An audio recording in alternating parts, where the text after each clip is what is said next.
Have we made a full recovery from Corey's elephant noises? The world may never know.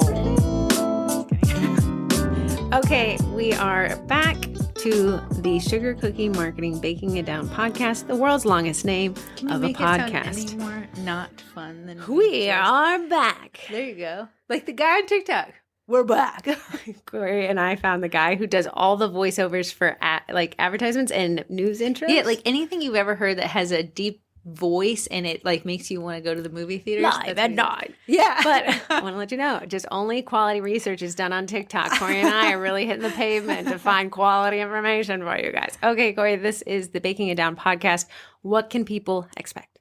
Welcome other than elephant to the noise. Baking It Down podcast with Sugar Cookie Marketing. We're going to start off at intro, which you're experiencing as we speak. Head over to Marketing Minutes, stop by the business of baking, reverse to course coverage, head on over to voicemails, take a right to group stuff, turn back to our Twinterest. We got to hit up sponsors. And Corey didn't go to the mailbag. What is it? Is it just too convenient? Is it too close to your house? It's because you have to parallel park, to be quite honest. And I ain't about that life. Okay, so jumping right into the Marketing Minutes. Actually, you know what? I'm starting to upload these segments to YouTube. So I gotta Guys, we're uploading them to YouTube, segments to YouTube. There's no video. No video. It's just audio. But a lot of people are like, what was the podcast where they talked about XYZ? So we're taking the podcast and breaking them apart into little valuable nuggets. Because I have 2 up right Heather, now. when she names them, tries to be cutesy, and then it'll be like, Little Dino. when People wanna Corey's an listen. elephant, and when we dive into when to post to groups. Yeah. So the elephant part, no one knows what that was about. Right. So I'm working on it. It will take forever. It's my new initiative. Okay. But I want to talk about the buying experience. So oftentimes as business owners, we are trapped in our cycle of the selling experience because that is the point of a business is we need to sell to generate revenue, to create a profit, to be able to sell more. Mm-hmm. But oftentimes we kind of lose sight of what the buying experience is. As much as we are sellers, we are also consumers. I'm more of a consumer more than I sell. So I have a confession. I had the Dyson blow dryer, but my Guys, mom wanted one, she so had she the bought Dyson blow dryer. mine. And then I went to go get the Dyson Airwrap. Don't look up the price. Don't look at the. I cried. But okay, my new year, new me, new hair journey. You know, everyone has to get out their system. I got a haircut later today. We're gonna see how that goes. Yeah. Went to the Dyson store. I'm a person who sweats when I spend any amount of money over $100. Let me just explain. The Dyson store is beautiful. It's a physical Dyson store we have in the Tysons. A black mall. ceiling, black walls, and like only 6 tables. And on each table is something that Dyson offers. Everyone in the store is in a white button-up shirt, black pants, dress shoes. This is just what you're walking into. Right. It's like they all, collared shirts. And then like the blow dryer, it's an actual blow dryer. You can test it out. They have a fake hair, or like, I guess it's a real hair. It's attached to the table and you can test out the products. Where they can do a demonstration. And then the vacuums, there's a carpet that you can vacuum up where they do demonstrations. Yeah. So, okay, pretty slick experience. And it turns out like the stuff that's sold out online, you can actually find there in stock sometimes. Yeah, like sometimes I think they want people to go to the store when you cannot hear that. Yes, I know everyone you says they're tapping cannot. things. They're like putting it up They their now base they are deaf on because their of the thing. elephant noises. Really? Yes, they definitely can't hear now. Could you imagine hearing that at like? I even listened to it in the car, but I turned it way down because I knew it was. I'd like to apologize. Okay, so. Sorry, I'm sure people are so annoyed by that, but now I can't help it. No, now I people are can't help typing in it. the group Queso. QUESO. Okay, so we went to the mall, right? I was super, super sweaty, sweating through my clothes. It makes me nervous to spend any amount of money, even though there is a 30-day return policy. I haven't even opened the thing yet. I haven't turned it on. I don't know. I got to think about it. Okay. When I went to get the blow dryer, which, yes, these are 2 versions of a blow dryer. One's called the Dyson Supersonic. Airwrap? Yeah, what's the blow dryer called? The Supersonic? I don't know. You Whatever. I don't know. Supersonic, whatever that means. The supersonic blow dryer. So I go in and, the store it has 4 employees and 6 tables. Nobody was in there. Right. So like one person's manning each table. So if anyone had walked in, everyone would have a sales associate, I guess. Right. So I walk in. Of course, the only sales associate is probably an 18-year-old boy. Not to say that he doesn't understand my hair, but he didn't have a lot to work with himself to be able to answer my question. So he could answer on product availability and what they had and hadn't had and pricing, but that was it. So then, okay, Corey's standing there. Heather like says, can I get I'm going to say Dyson Airwrap long tube. I have no idea what it was. And the guy's like as confused as I am saying it. That's what the look was on his face. So he looked over to someone else and she must have been scheduled on an off day is all I could say. Yeah, so it was like a huge inconvenience. I'm literally the only person in the store. Like, I thought I'd be like blood in the water, but they're like, get out of my face. I know. When Heather was like, I'm looking for a Dyson Airwrap, I said, wrap it up. We're taking one. Like, to be like, it's a sure sale. Right. They could care less. And granted, I know that they're probably hourly employees, but I had already gone to the same store to buy the blow dryer where it was just a luxurious experience. This girl was giving me tips and tricks. The sales, she had beautiful hair. She was demonstrating things. She was giving me her recommendations. Yeah, of like what telling she'd you how do. to clean it. She's like, no one reads the manual, but in the manual, find out. You just need to clean it. But let me show you the easy way to clean it. So the first experience was amazing. So all of this to say is that the marketing got me to the purchase point. When I went to the store, the experience made me love the product. It actually got me to come back. The second experience ensured I was actually going to leave, and I was going to leave in a polite way. I honestly could not believe I was just going to order it online because I was like, believe well, you didn't leave, but then I had to really go to the bathroom, so I had left out. So now I'm sweating by myself. I was So I asked the same boy. Of course, the lady doesn't hardly want to look up at me. Okay, whatever. So I go back to the boy and I said, hey, can I just order this online? It seems like you guys are a little bit busy with nobody. And he says, actually, this setup that you want specifically with the long tubes or whatever, it's actually sold out online. You actually have to get in the stores. Darn it. Okay, so I go back and then, the lady, okay, if you guys know what I'm talking about, the Dyson Airwrap, and you've seen that mean guy on TikTok that tells you how to use it, he actually works in the Dyson store. He comes out the back, as mean as he is in that video. That wasn't a skit. He's a jerk. And he drops it up and I'm like, oh my goodness, you're the guy from TikTok. He looks at me and walks away. I can't begin to describe how sweaty I am at this point. I purchase a product and I leave only to swear off for the future, never going back into the Dyson store. everything Dyson has. Yeah. Well, if I was going to get that vacuum. So the experience of the first time guaranteed I was going to come back the second time. It set an expectation for you. It was better experience than I thought it would be the first time. But now you that's what you're comparing it to. Now you have two experiences. Of course, you're holding your second experience to that awesome first experience, and it was lackluster. Right. So my challenge for people listening to the podcast is if you wouldn't want to receive that email you're about to send, then you should not be sending it. You're killing the user experience of your product or your service. Yeah, I would say if you can, before you respond, switch places real quick. I got this email, what would be my feelings towards the company sending it?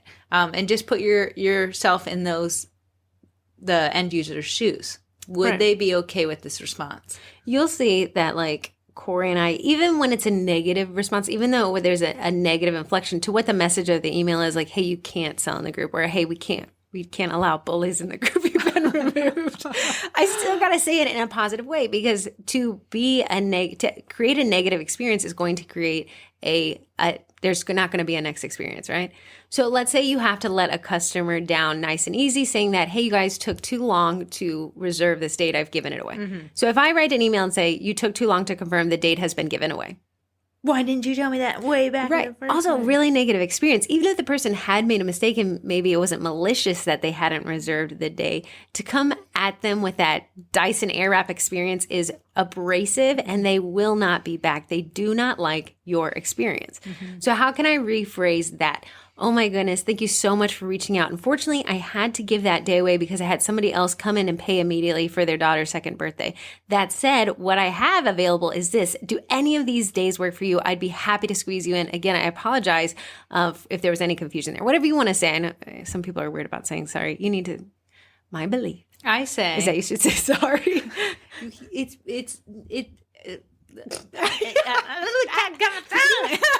thing is, people...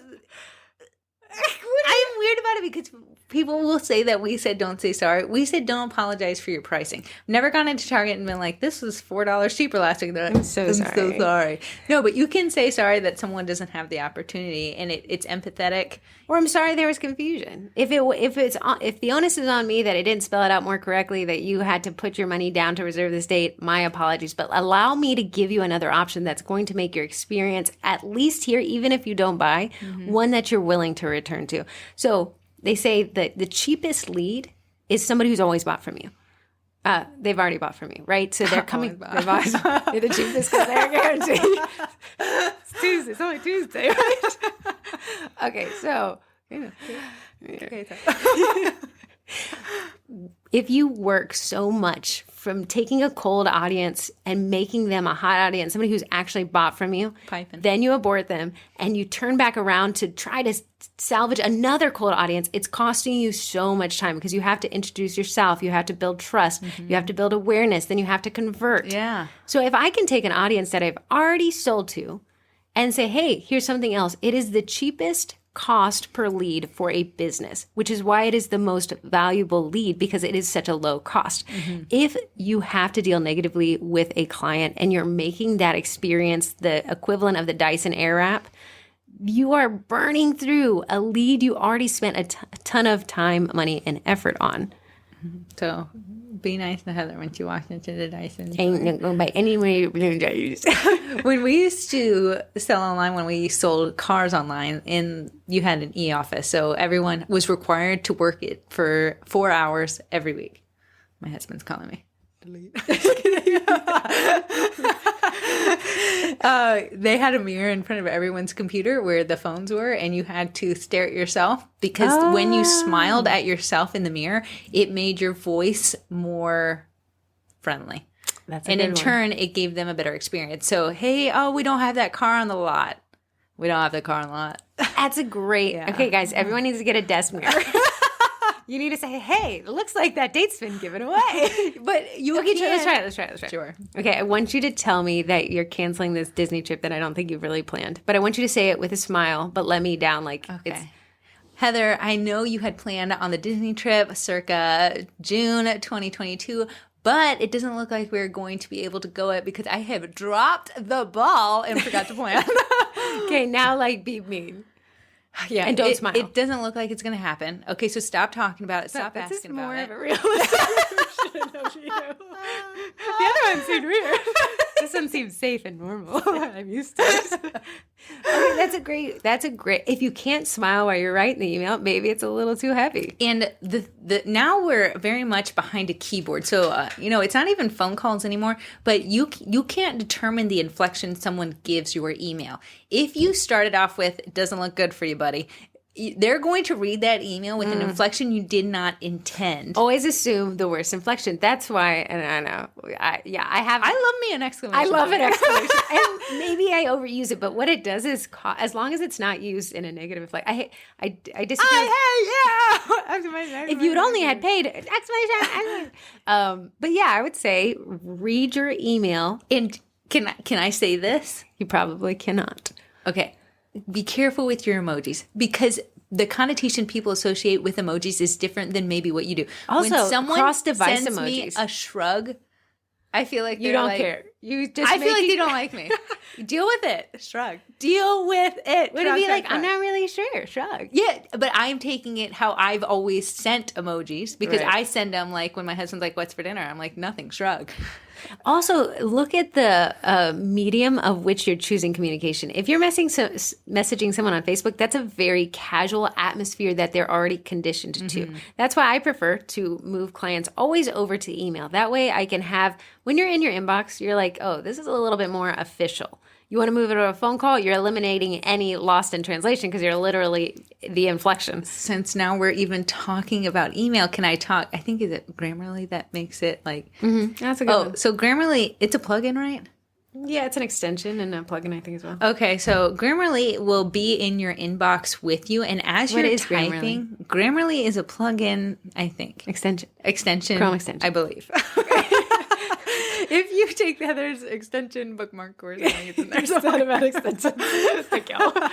But you can get Grammarly onto Chrome somehow. Heather did it By for me. adding it as an Get extension. Heather. She'll add it to an extension, and Grammarly you can have a free version and there's a paid version. I had the paid version unbeknownst to me for a while till I rebuild, but the free version is very nice. While you are typing, Grammarly will be like, this seems really aggressive. And it's It has a little going emoji. through your email. And then sometimes it say, this is very businesslike. And when it says businesslike, then when it says, you are having a blast, I'm like, okay, I got to delete some emojis. Right. So that's a great point. If you can't monitor how your emails are coming across, use a third party. That way, when Grammarly says, this seems, it Spell even it out. puts like a Spell little it out. sad face. Oh, because people are going to seem ask sad. what it is. Grammar, Grammarly. Grammarly. You guys should download Grammarly. It's not spyware. But I do like Grammarly because does it tell you you're spelling things wrong? Oh, man. Constantly. It lights up. People are like, are you guys even listening to us? No, it takes like 3 seconds to trigger, and by that time I've already pressed post. Apparently, I hate commas and I love me a run-on sentence. It does. So, therefore. Heretofore. But Grammarly is great if you are like, hey, sometimes I seem to come off more aggressive than I'm planning. Grammarly will tell you like, hey, girl, you are being a little aggressive here. Here's another interesting one. Summer, our little sister, was reading through somebody's comments of her friends' parents. And she said, whenever the parent replies with a single word with a period, I think that's really rude. Because they were like, oh, did you take a video of that? Yes. Yeah. Okay. Are you going to upload it? Maybe. Okay. But a lot of times as a business owner, we're like, time is money. I got to get through this. Yeah, here's the answer you wanted in one sentence. But I think if you can kind of see the way Corey and I write in the groups, it's just We're the gold standard. a lot of communication because we want to make sure that you understood the intention of the comment that was made. I want you to feel that you were listened to, that we had an interaction more than just a word. I don't want you to feel like you're an inconvenience to me. Or that you've been dismissed with a one-word answer. Because, I don't do good with one-word answers. I need a lot of Because explanation. there's not a lot to draw from with the inflection. Yeah, because I'm like, when someone just says, no, like I asked my husband, do you want me to grab something for dinner? This is a And- text. Yeah. He's just said the word no. Then you can say maybe he's mad. I was so offended. So I came over. I said, give me a nah. Give me a nope. Give me something that doesn't make me Nothing. I'm feel like good. I'm in trouble. Right. So if that's how we receive messages, just think twice how you're creating that user experience through your communication. And that includes the copy from a post you write, the content of your email marketing, and the direct correspondence between you and a client. Yeah. Sometimes I know that I'll read something incorrectly because they'll be short on like in an email or in a comment. But when I finally go to pick whatever it is up, they're the nicest people on the planet. And I'm like, oh, the way they write isn't who they are as a person, but I've taken it away because it's short. It's not. I had a client, friendly. and he was just like, this is before we started working together. He was like, yeah, I just don't write email. I just write emails to transfer information. I'm like, yeah, dude, I need to see if you're happy or not. Yeah. And I'm having to read through these emails, and it seems like you're really upset. Oh, I'm not upset at all. Okay, but how am I going to know if you are upset if you just did a blanket statement? So I would encourage you guys to download the Grammarly extension on Get a Chrome. mirror. Get a mirror, and then try to deliver. Yeah, it would be really You hard can read to your email to yourself. Yeah. And you can read it with no tone or inflection. Corey and I Sometimes- do this thing. Like when Yeah. she'll get a text from her I'll get a ex-husband or text something. from like my ex-husband, and I'll Corey be will be like, "Can "Please." you believe?" So she'll be like, "Then he said," and I said, "No, you have to read it monotone."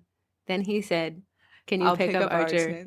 Oh man, he's fine. But we have to assume that our end user isn't doing that monotone requirement that I make Corey do. They're taking any inflection that they want to prescribe to that correspondence, and that's what they're hearing. So it is important to make sure that the message is conveyed with the temperament that you intended. And the way you're going to do that is by being maybe a little bit over communicative. I've never seen someone say they communicated too much. Like you only see problems. Problems you communicate way too much, and I scroll through your emails till I get to Corey like a doesn't bolded read. word where it, like I has do a bold task. the big takeaways. At the end of the day, no one will say You they do didn't want have Heather's it. emails because she bolds them and then she creates little tables in there, so you're like you know what parts to skip down past. I like to use a summary at the top and then break down the email with different sections towards the bottom. It is probably too much communication. I will guarantee you on that one. I just but no have, one can come back to you. no one can come back and say No they one can didn't come know. back to you. Don't send me a shrug. Do not comment and shrug at me because I will pass the comment up. Now everyone's going to shrug at me. You deserve a couple of shrugs. So, anyways, learn from Dyson. I'll never be able to afford it. If I bought a third Dyson product, I would not buy it at the store. Insane. Yeah. I'd only buy it at the store if there's a discount. Whoopie whoopie. The Dyson coupon. hair dryers do count for the Sephora as 20% off Once days. a year. Once a year. When I went to and it has Sephora to be in last time, stock. this lady had all these points, and the checkout lady was telling me the story because I was like, "Your hair's beautiful," and she's like, "Oh my goodness!" I said, "Do you have the Dyson?" And she's like, "No." I said, "Well, you don't need it." She's like, "I have to tell you about this lady who'd been saving up her points," and she's like, "Yeah, it sucks. I can't use it for a Dyson blow dryer." And she's like, "No, you can use your Sephora points," and she got a Dyson blow dryer absolutely free. All of her Could you Sephora imagine points. how many points you had? She said she had so many. It was Wow. ridiculous. That's crazy. I know. I was speaking of the Dyson Airwrap. If you don't know what it is, it's a stick wand blow dryer. It's not like the Revlon bristly one. Yeah, They're a little it bit honestly has no bristles on it, and the way that the air comes out is like a tornado. So it suckles your hair into Around this, that tube thing. and then you hold it there for a second, give it a blast of cold, and then it holds this curl with in 2 seconds versus having to put your hair in curlers. So apparently it's like healthier hair. I don't even know how to do I my did hair. hear on TikTok this morning, someone's like, "I'll never buy one because it only lasts for 10 minutes before the curls fall." I don't know, man. I have no idea. Business bacon. We are talking about posting Organization. groups. Oh, wait. No. Go ahead. Which one are we talking about? We'll maybe save that one for next week because I know people want to hear. You're like, darn it. Organization. Heather wanted organization. She went out. Well, then do the group one. Shrug. Let me write down this. No, you can do your organizational one. Just start talking. No, this will make people listen. I'm just writing down the YouTube segment number. Continue talking. No, do the organization one. I have no idea about organization. Do you understand what I'm writing down? What do you think? Not a clue. I need to make a note of the time of this podcast so I can break it up into small All things. right, then we'll continue talking about organization. I don't organize anything. Okay. I have nothing to talk about. I'm big on organization. Corey's not. The I reason why. Wish it was. The reason why is because we're always about, generating income with a business. That's the goal. Create revenue flow.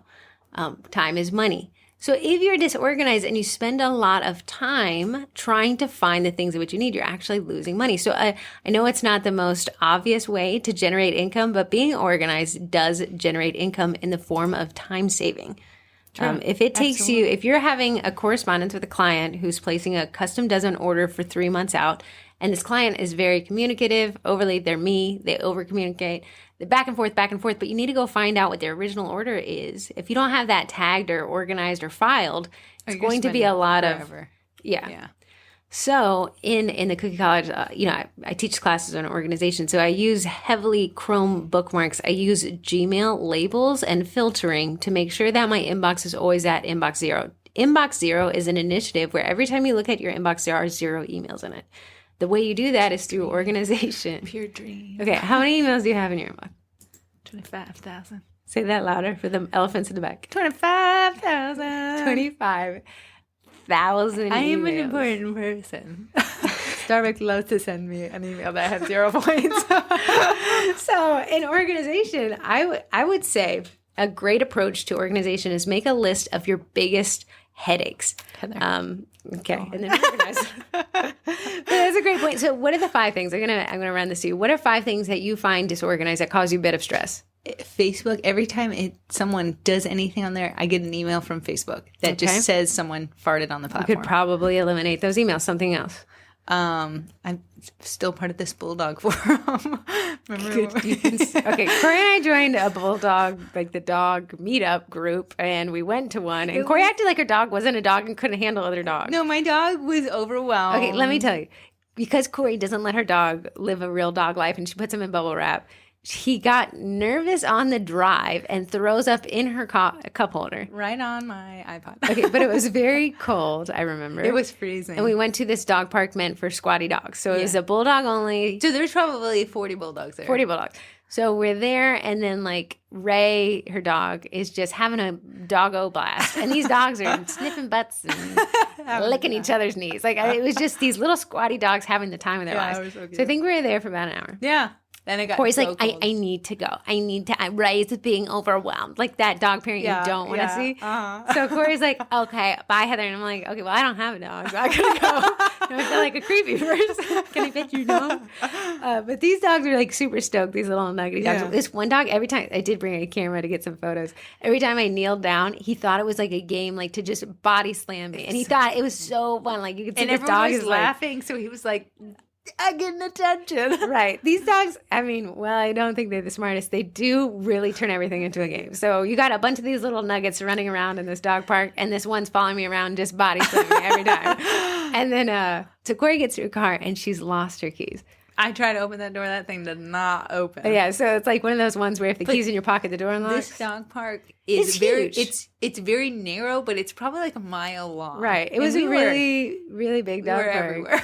So we go in, and like obviously you can see that frantic search of somebody looking for something on the ground under poop of a dog park, and you know a man comes up with one of his little nuggets, and he's like, "Are you looking for something?" And I'm like, "Yeah, we lost our keys." And he's like, "Okay, my dog's obsessed with finding things, but he's found your keys." First, the dog had found my glove. Then he found my keys. In this mile-long dog park, this one dog's walking around with Corey's keys, proud as day. Yeah, in his little mouth, being like, "Look what I found." Yeah, a little bulldog I have no idea where we're organization. going. Oh yeah, I'm not. And you were saying the bulldog group. Oh yeah. So Corey is saying right now, I have cluttery emails and I don't like them. I remember when you first didn't want to use Google Calendar when we started working together? Absolutely, kicking and screaming. Corey's like, absolutely, I will not use Google Calendar. And I was like, so finally I had to have one of those like intervention. She had set up a meeting. It wasn't on Google Calendar. I'd set up another meeting, which was on Google Calendar. And she's like, oh, we can't go. We have this meeting. I said, you got to go by yourself. You've got to go by yourself. So you have now jumped into Google Calendar. Now I love Google Calendars because now I've learned that I can have a Google Calendar with my ex-husband, but then he doesn't have to see the one with my new husband. Why am I on your pay rent child support calendar? Because I just want you to know. Times are tough over here. Unsubscribe, not going. Remove calendar from my list. So because Corey now isn't having to remember the details of events like her child support payments, she can free up her time to spend more time on her business or with her kids or family. Or, hey, guess what? Time isn't costing you money. You're letting technology do the organization for you. And if you like had a family unit or you had a VA or something, they can add stuff to your calendar and you just press OK. So Heather, so Heather will add something to my calendar. It'll suck into my calendar. I honestly don't even have to say yes anymore. I stopped giving you the invite. Why? I just add it. So. Yes. No, maybe. So yeah, I can. So when Corey and I onboard a new client for the day job, I'll create a calendar event for them. So that way, when the client rolls off, if we end our contract period or the project is finished, I'll just delete that calendar and it'll take them out of my cycle. Mm-hmm. It keeps things very organized. And when I need to just see what I've been working on with that client, I can see just their calendar in just a layout. Oh, we had this meeting here. We did this here. I'm a convert. Right. I like it. Organization in business is a way to save money. Now, I really like project management softwares. Corey's at the kicking and screaming point. She hasn't accepted my invite to Asana. I tried to download it on my phone. Okay. It takes 2 seconds. No, when I do, it like doesn't go anywhere. I even asked for ownership of your profile so I could finish setting it up so I can assign you tasks. After I tried the first time, I said, we're going to do it. Because it's a great way. So when a client sends a message like, hey, I need to get this done, I just open my Asana app and I add it there and they don't have to remember. So the Sugar Cookie Bookies, they're reading the Cal Newport book. It ended today on Deep Work, which is about staying focused. But he says, have you ever done this? And this happens to me all the time. When you get an email after work hours, but you can't stop your brain from processing the email. Yeah, I so you throw almost the remote and I have to go up you have to my go computer. because otherwise what I'm going to suffer through sleeping and not addressing this. No. So he says that science has studied that the way to stop that without having to actually email back is to create a plan of action behind that email. Then your brain will be able to say, okay, I processed it. I'll handle it when I get there. So that's the only way to stop that. So what you'd say is like, okay, I'm going to add it to my Asana on Wednesdays is, this client's work. And that's the day I'm going to process this email. Sometimes it forces my eyes open in the morning. Like when you're just groggy and I'm like, I got something I got to do. Right. Even I find myself saying, well, can I go to sleep without doing this? Like performing this action if I have to do this email, reply to this person. And then I say, Heather, stop because you're letting your job run your private life. You need to be able to go slow. No one's ever died not getting an email back at 9 o'clock at night. It's never Doctors, please disregard that. Man dies because he didn't get an email back at night. So I would say if you can make a list of 3 to 5 points of your life at which disorganization is causing you time and stress, and then work on a plan in quarter 1. So you got till end of March to just slowly address it. So Corey's plan of attack is unsubscribing from the dog meetup list. Because I probably won't go. My dog's getting older. Corey, he's 5. He's almost 6. I remember when we got him 5 years ago. He ruined my shoes. So, and then what was the other one that was annoying? Oh, Facebook notifications. It'll just take her logging into Facebook.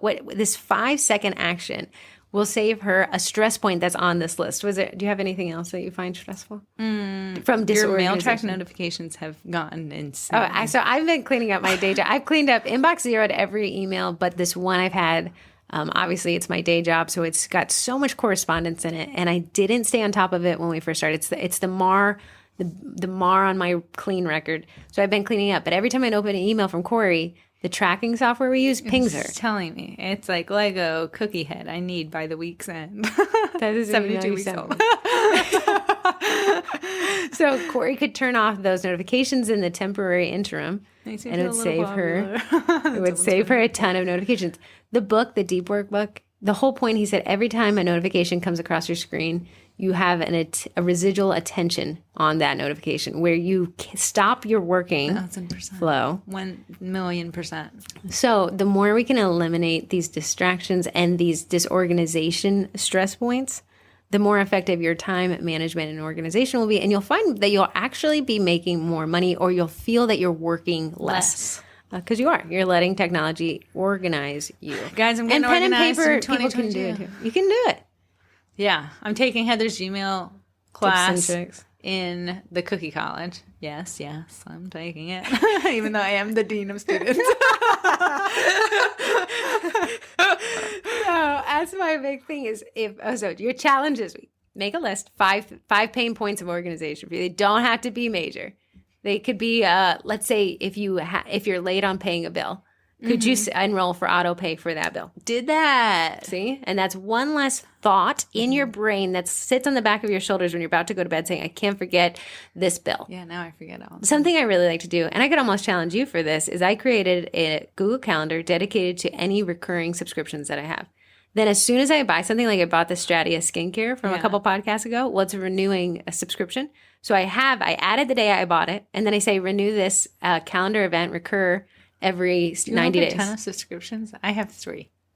No, I think you have far more than you realize. What do you think? Okay, let me pull out mine, and I'll read through what I have. And I don't even use TV streaming services. You also owe me half of $119 for what? For you said you're going to pay into Google Prime. You're mooching off of me. Google Prime? Is that what we're calling it this year? Amazon Prime. I accidentally listen. I accidentally logged into Amazon Prime thinking it was going to connect me to you, but it charged me $12.99. So I need your login so I can unlog. You can get it for the low, low price of $119 divided by 2. $119. That's how much Amazon Prime divided by costs. 2. Yeah, you said $119 divided by 2. The podcast world listen. Okay, here's my subscription. So I use an app called YNAB to keep on top of my finances. Again, organization. Yeah, no fam. Okay, for subscriptions, I have Spotify. Didn't you pay into Spotify? But I pay one time at the beginning of the year. That's a yearly subscription. That I'm mooching off somebody else. Right. So you'll just say, hey, listen, at this time, this next year, I should pay Jenny. What if I don't pay? Yes. Okay, that's why Corey's the worst person to get in these. I pay for LastPass. I pay for Amazon. I pay for Audible. I do have LastPass. Okay. That's it. I think I have to owe you for Amazon. I pay for YNAB. I don't think you use YNAB. I pay for Evernote. I have subscription apps on my phone. So I pay for they only recur once a year, but it's on the calendar as to None what of they are. those. I do have Shavy Designs monthly cutter club. Okay. That's just one. So then you could add that to the subscription calendar just so you know when it's going to hit your bank account. You're not because I know you get the text from your bank. I get a text and a push notification. But when I have a subscription that is definitely yearly, yeah, those are I can go in and cancel it ahead of time because I had the notification. Because what you don't want to do is when you get that charge and then you're like, oh, crap, now I got to figure out how to cancel this and get a refund. pain in the bun because you're at the mercy. In the Google Calendar, invite that I make for myself, I'll put in the login information to access that account and delete it. Be able to delete it. What is it when you are good on your passwords? Is that LastPass? like, but you're sharing it with your Google Calendar? I feel like there's like I don't add the password. I add the username and I add the website, but then my LastPass when I go there will populate. Nice try those. Also, what is somebody going to charge my Oats overnight account? Get some OD. Get some wet oat slop with a flavor added every month. All right, that takes on the vote. Oh, the Cookie College, my bad. Oh, wait. Wait. I got to play something. My bad. We got some new content here for the podcast.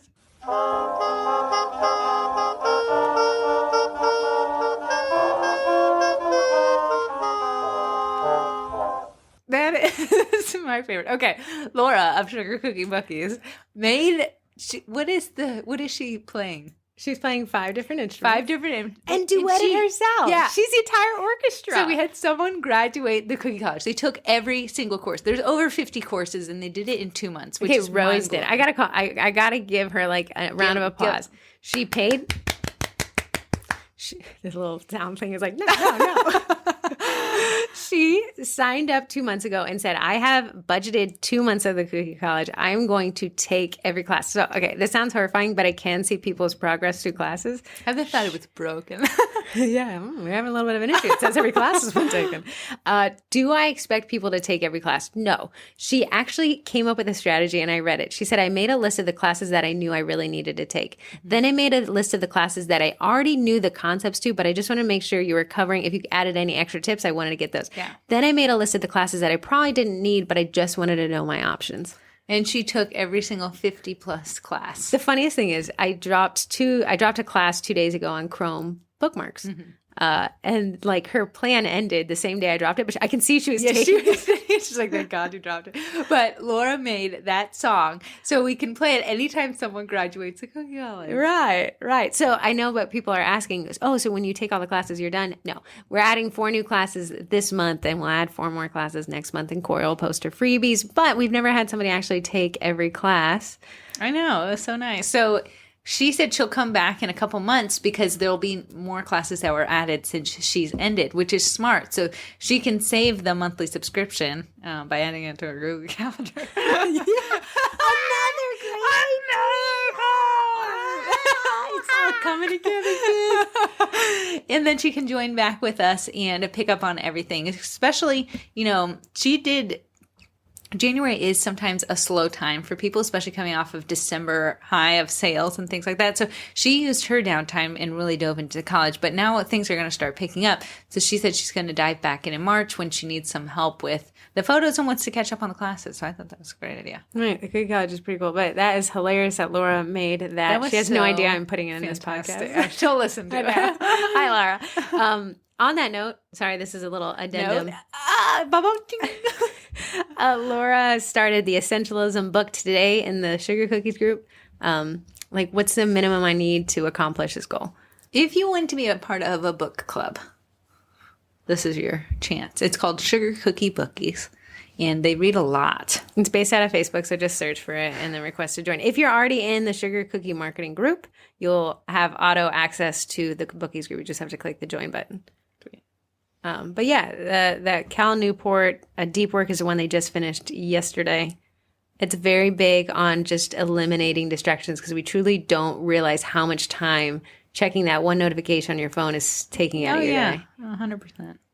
I was looking at my phone usage on social media apps. So not like when I let an audiobook play, I don't have that tracked, but like just social media. So Facebook, TikTok, Instagram, I don't know, was it Pinterest and Reddit? Those are probably the only ones that I'm really on. And only on Pinterest to find hairstyles for the Dyson blower. But it's around 4 hours a day, which sounds horrific, but that's accurate. I probably have more time in than you. Probably. Your phone gives you a report every week. Or you can download the AppBlock app and then add it to your Google Calendar. All right, that takes us to voicemails. Heather, you want to lead us off there on that giant one? Yeah, this is a text actually from Kimberly in El Paso, Texas. Happy Monday, Corey and Heather. I have been obsessed with listening to your podcast. You have officially taken over what I listen to as I work. You've even topped Netflix. Hey, Wow. is that Netflix subscription on your Google Calendar. Now, please don't ask me to pick a favorite because you both are absolutely amazing. It is Heather, though. I'm just kidding. That's not in there. So I was really hoping to get your input a few weeks ago. I asked in the Sugar Cookie Marketing Group for advice on whether should I accept a free booth at a wedding expo taking place in my area, a trade for a gift certificate. Unfortunately, my schedule didn't allow me to participate, even though now I really wish I would have made room. But we did end up coming with a compromise between the organizer and I. I gave her the gift certificate. I made a dummy cake for her display in her booth, and she took my cards and flyers and gave them out at the expo. I only gave her 300 cards, but turns out there was 850 people in attendance. I was the only cake and cookie decorated there. Well, sort of. It would have been nice to have sold myself at that expo. She contacted me today and told me so many people wanted info on that cake, and then gave me the database of all the people who attended, including their emails and phone numbers. This would be my chance to reach out and make some of them my potential clients. What would you recommend? How would I even begin to go about it? Thank you, ladies, for your time. And if you ever visit El Paso, Texas, and we have some really amazing Mexican food, and I would gladly invite. Sign me up. That is a great question. So to summarize, she was going to a wedding expo. I remember when she posted about it, because we had come up with this strategy. If you want to get into wedding work, these expos seem to be granted, there is that slight risk. Am I going to go and nobody's going to be there? Yeah. With the way that kind of COVID worked, what you're seeing is a huge uptick in weddings. Yeah, because everyone had to postpone theirs. So right now, wedding venues, wedding expos, wedding work is just a license print because they're all getting ready to get married towards the end of this year. So you can really get in there. So she was invited to set up a booth. In exchange for the gift card, she could have gotten that stuff for free, but she would have to supply the cake and the gift card and get the booth. So 850 people attended. They were really interested in her stuff. This is her opportunity to potentially book herself out for the rest of the year. And she has a database that was given to her. Right. So how would I recommend doing this? Honestly, because these are such high ticket sales, a wedding sale is going to be far more than a dozen. I would honestly start setting aside time of your day to write these people individual emails. Could you use a merge tag type thing like, hey, insert first name? I just want to let you know, yes, you could. But is it going to be as personal? If you were one of the only cake and cookie bakers there, this is your time to shine. And I would sit down and I would take 850 and divide it by 2 months of work. And I would slowly start reaching out to those people, a nice email template, but have the first part be customized to the person. Like, hey, I know you were at this, and ask them some personal questions. Can you copy and paste this? Yes. Do you have some inspiration photos you could attach? And you could copy and paste it. It would save you time, but don't include the wrong person's name. That's because how we know. What I would encourage you to do is start a conversation with these brides. The brides nobody wants to. Dyson shoppers don't want to feel like a number. No, and this is an emotional time. This is an emotional, everything they're buying is going to be a memory that they're going to have for hopefully. I've not been married. Corey, you've been married twice. Maybe you know. I'm an expert. When you're a bride and you're planning your event, what are the things that you're concerned about? We don't want to write an email that says me. We want to write an email that says like, how can I help you? I want everyone who comes to the wedding's experience to be magical. I want to know that you know what you're doing. I want to know how you communicate, your communication style. How can you make my life easier on my big day? Yeah. So how do you guarantee that the cake is going to get there? Do you go with my event planner? Is that something that you would work with if I connect you to? I want to know what you're capable of designing, like if I have this idea, here's the more you can make these brides feel like you got this, the less they have to feel like they've got to monitor that you got this, the more effective. And I would highly, highly recommend getting a CRM program if you're dealing with that many people. Yeah. And in your first email, include links to your social media and everywhere your portfolio is because they will stalk you. Yeah. But again, don't say, hey, I was at, say, I know you were at and you were there. I really wish I could have been there. However, I just wanted to reach out personally and see if it was something you're interested in. Here's how here's how this would go. Here's what you can expect. Here's what, What are you looking for? What do you want in your wedding cake? This is such a magical day for you. What a CRM program will do, it'll pull out that individual. If that person writes an email, and it'll put all your email correspondence with that person in one individual profile. So you're not going, if some people don't do reply all, they just will start a new email thread. It doesn't matter. That CRM program will force it into their profile. Again, organization. Yeah, no 25,000 emails sitting in there for you. The CRM program that we use is called Copper. It does integrate with Gmail. You have to use Gmail to use it. But I can actually email people through Copper and it will just show up in my Gmail, but Copper will keep tags. And you can make a note, like send an email, heard no response. You can do that. You can tag them. So you can say Wedding Expo 2021. Ghosted me 2022. Right. And then you can tag them as a status. So you can say like Inactive, did not yeah. buy, did not reply, interested, purchased. And really kind of create an organized funnel there. Back to organization. How cool. Okay, we have 2 voicemails I'm going to play. Hey, Heather and Corey. It's Alondra. I don't really have any question. I just wanted to let you know that we really appreciate you, and I feel like I am growing a lot. And I know people are probably tired of hearing of the Cookie College, but I really do want to say that it's one of the best things that you guys could have ever done.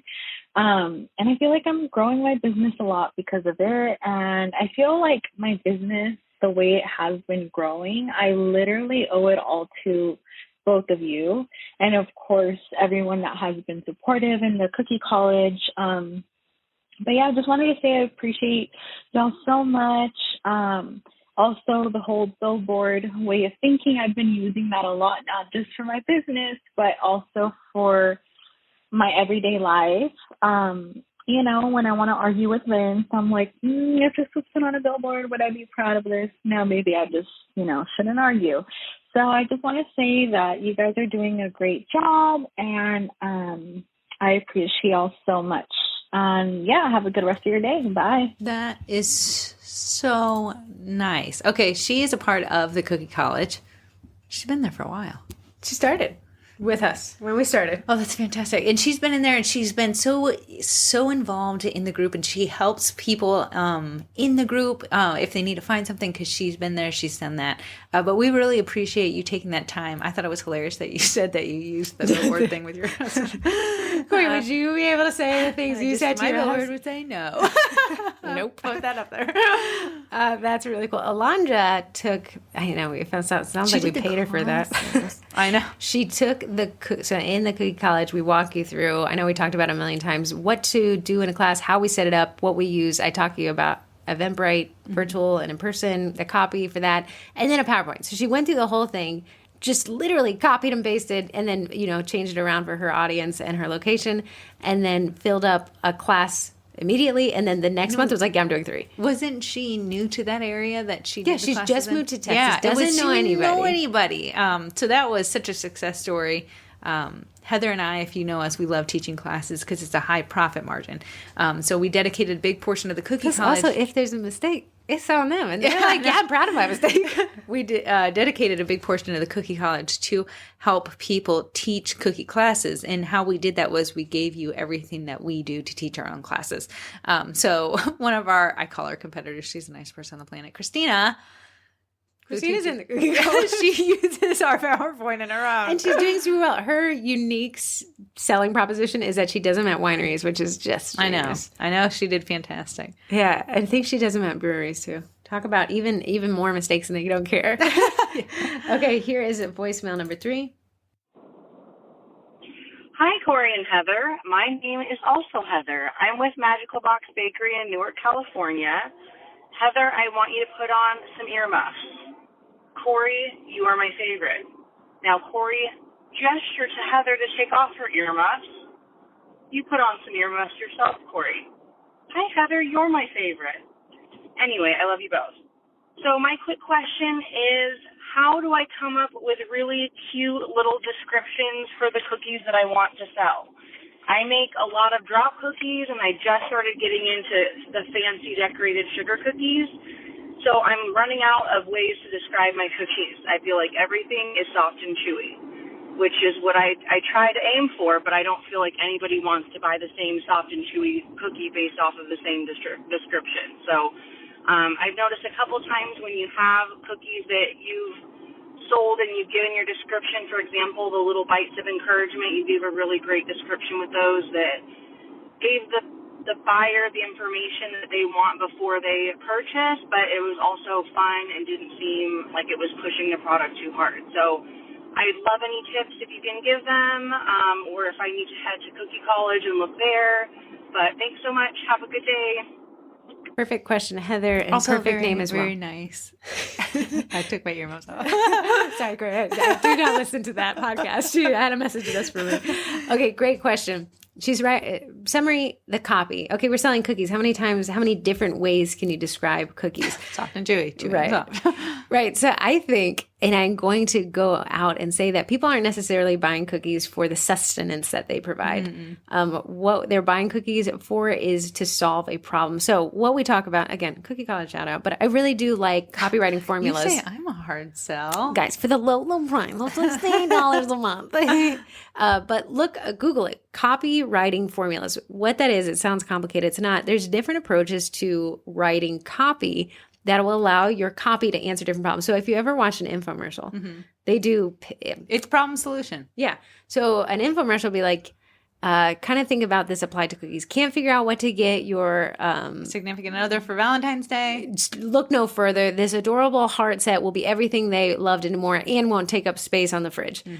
So when you can kind of run the concept through copy, you can create really interesting product descriptions. Now, what I will say is I think your product description should lead with what the product solves, whether that be a perfect event. But let's not reinvent the wheel. Gotta give a shout out to Edible Images or Edible Arrangements. Edible Images. What's Edible? Images. You guys buy those and I have to delete your comments. So let's look up Edible Arrangements. Corey, you can keep talking while I search. I know that when I am posting to social media, I don't even talk really about the softness or the chewiness or the deliciousness of cookies. I more use my copy to create a conversation with my audience. So, they can see the cookies. Hey, I've told you they're soft and buttery balls of goodness. So I Sounds delectable. Thank you. Butterballs.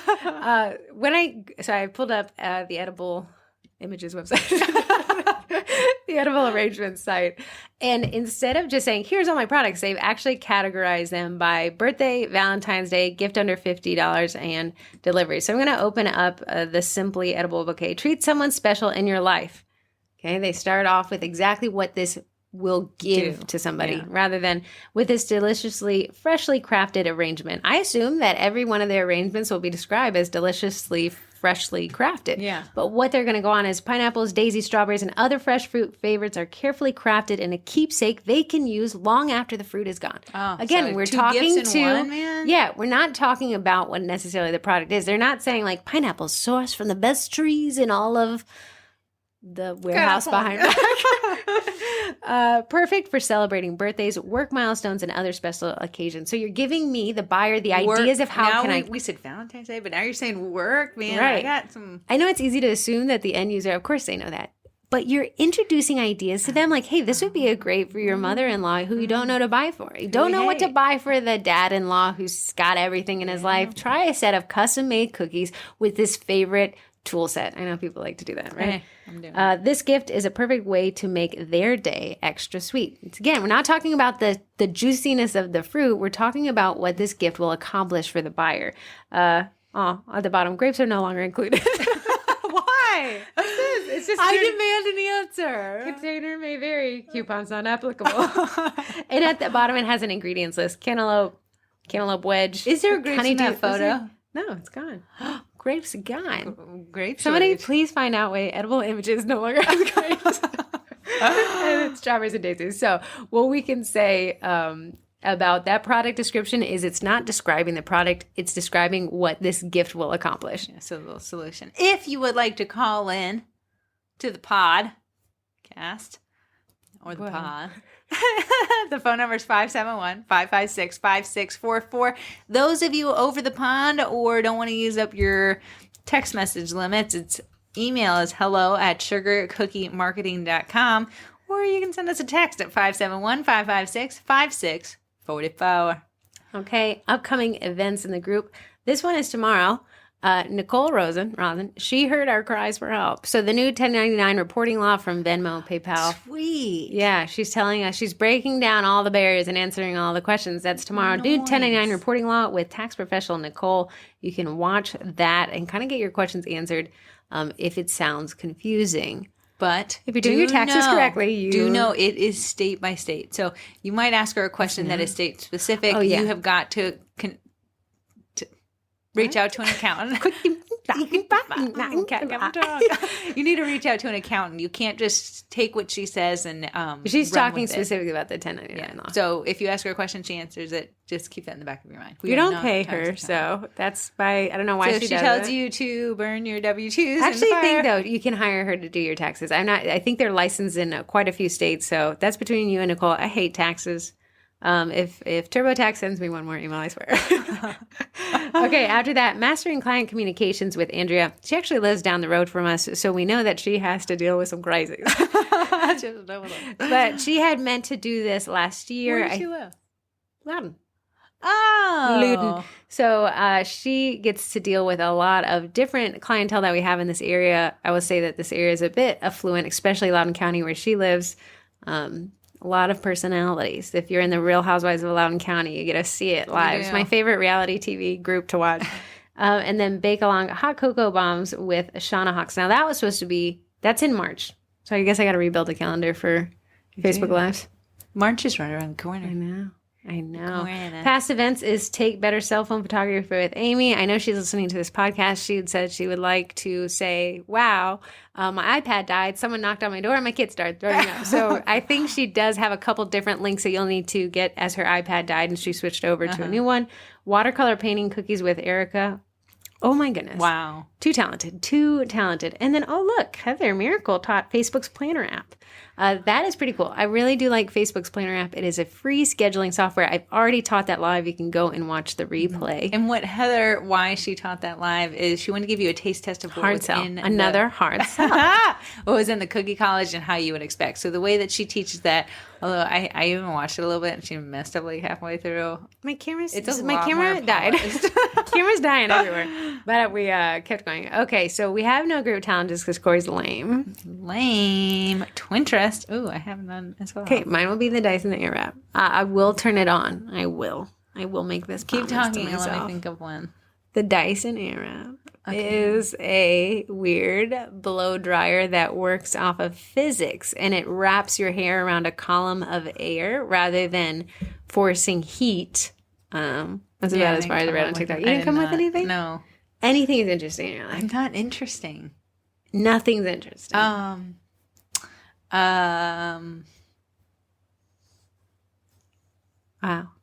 Someone said my tattoo was cool. Corey has a big old back tattoo that she covers up every day, so you would hardly know.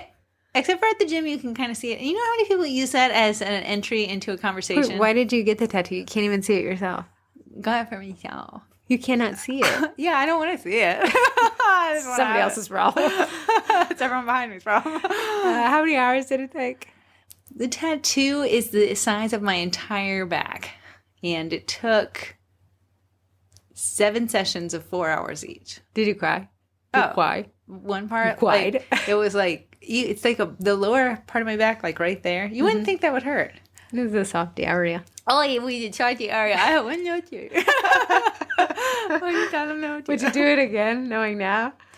That it hurt so bad. What's weird is as soon as it was done, I said, I'll never do this again. But now the pain is so not in my brain. The body's ability to just be like, I'll have the 5th kid. Yeah. That was so painful. So, yes or no? I would not get it for the fact of how many people use it to talk to me.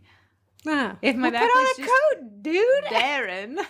Which no one ever said cover my up your shoulders. Love your tattoo. What's it up? And I said, it was a bird. And an older lady who was at the gym was like, I don't see it. I said, well, with my sports bra, he doesn't have a head. Under the sports bra is dead. Are you only wearing? I'm not going to talk about this on podcast where children are. You're crazy. Little gym outfit. A shirt. Little Jimmy outfit. You're not wearing a shirt? I wear a jacket and take it off on the Stairmaster. Oh, provocative. Okay, to our sponsors. Eddie's 2nd birthday is coming up, and you can celebrate it at Reno Cookie Con. Oh, yeah. So they're having Eddie's second birthday, and they're celebrating it with everyone who goes to CookieCon Reno, which is now sold out. It was sold out the first hour. It has been now sold out. But you can go, and I think that everyone gets 2 drink tickets, if I read By that Eddie. correctly. Yeah, by Eddie, and they're doing prizes. It did not say they're going to give away an Eddie, so do not even put that So in he's a like, quote. I'm risking it for the biscuit. But they said giveaway and prizes, and you'll be able to talk with the staff over at Primera. And those are the folks who own Eddie. But I wish we were going to be there. Eddie is a direct-to-food printer that has FDA-approved ink. And if that sounds weird, it's because it is. It prints on cookies, which allows you to create really cool designs. If you use stencils and hate them, Eddie might be a good option for you. But it also allows you to do custom corporate orders very quickly. Okay, so I did that. I had an order for it, 2 weeks or a week ago? People print on Mac shells. They now can print on M&Ms. You need to get me that little M&Ms? printer part, the Oh, little yeah. thing. The Milton tray. Yes. Christy Milton, she's in the group. She sells this tray that helps Eddie do funky shapes. Yeah, it so was like- intended to be a circular cookie, and people got crazy. Like a macaron is small, so it helps you pick it. I don't know. I have to get it on there. Next is a Bakety Bake, which is technically called Royal Batch, made by Bakety Bake, and it's a meringue powder. It's something I have been using exclusively, and I absolutely love it. What it's done for me, and you can see if it does it for you, is it gives me a really nice glaze on top. So it's a nice and shiny and puffy, but it gives me more time to work with my flood before it starts crusting over. I hate when you're working, and I had to use this, that pre-made mix stuff, that KC brand or CK brand, where it gets you the really red reds. I had to use that because I was in a pinch the other day and I needed to take a photo. So I used it, but it started crusting over as soon as I put it on there. So in the photos of the cookies, you can see where I broke the crust in the center. It was so annoying, but you don't get that with the Royal Batch. Oh, do you get But- red as the red then? Yeah, but red is the hardest color to make, and I was so in a pinch, I couldn't let it develop. So I was like, well, I'm just going to make this pre-made stuff and run with it. It was the worst cookie of the set. You can go get 10% off the Bakety Bake website. It is baketybakeIdaho.com. Code is TWINS, all caps. I'm not sure if that matters, at checkout for 10% off. And she has both in stock. And both are in stock. Our final sponsor is Cast Iron. If you need a website and your 2022 goal was a bakery website so people could place orders and you could get money online, you got to check out Cast Iron. It is very easy to set up. It's pretty cool. And they had Corey bake. Valentine's Day, and you can still get those, and you still have a full 2 weeks that you could advertise them. They had me take photos and link all the cutters I got, and I made them super easy cutters that you could just get off Amazon, like a lot of Ann Clark ones that are easier to find at bake shops and things like that. But you can use the photos I have given them, and they have copy, they have the photos, but you can use those photos, and you don't even have to sign up for Cast Iron, but it's their gift to you in hopes that you'll maybe see that Cast Iron is there to help you. So they're helping you out with your Valentine's Day pre-sales, so maybe check out their website too. The cost of a Cast Iron website is $0 to get set up. They'll in fact set it up for you. Just tag Emily Brengard in the group. Or and Matt. Renee. Yeah. If you at one of them and say, I wish I had a Cast Iron site, a magic person appears and sets it up for Pop in you. there. And no one knows this yet, but I did take some football photos yesterday. In How Banjo. fun. How interesting. What a Football hook. DIY kit. So they're, I know, probably working on that. I sent it to them late last night, so I'm sure they're going to get that in the works for you guys as well. When is the Super Bowl? It's the 13th, and Valentine's Day is the 14th. So Sunday and Monday. And we have class on the 12th. Saturday. Saturday, Sunday, Monday. So great. that's why we're not doing the football thing, because we have class. I don't like being one of those. Okay, guys, thank you so much for coming to the podcast. We're at an hour and 3 minutes. Wow. I'm hungry. Okay, bye, guys. We will see you next week.